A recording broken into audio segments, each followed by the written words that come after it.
Article 12 circumstances which exempt from criminal liability. Paragraph 1.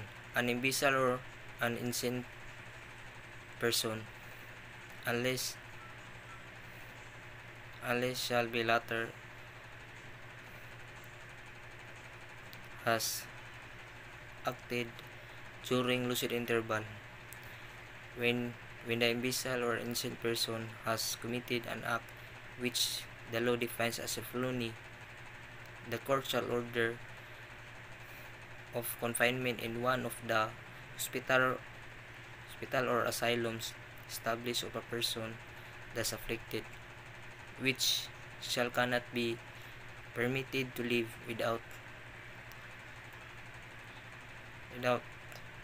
the first obtaining permission to the same court. Paragraph 2. Any person under 9 years of age. Paragraph 3.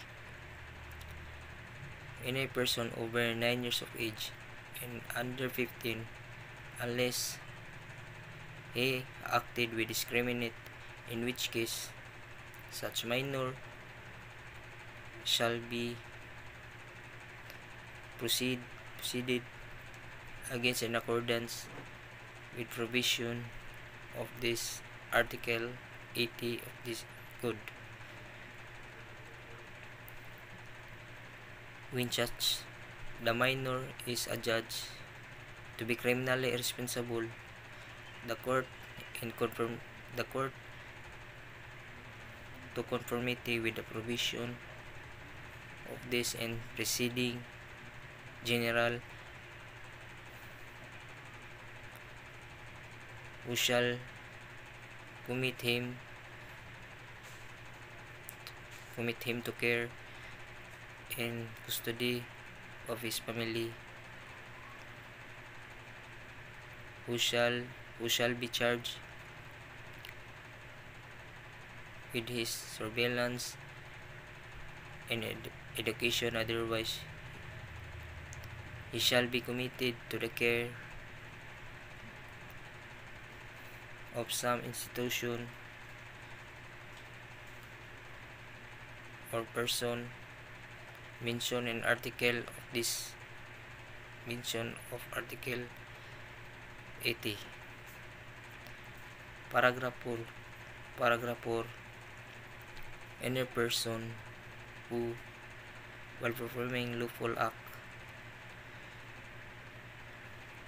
with due care, causes an injury by mere accident without fault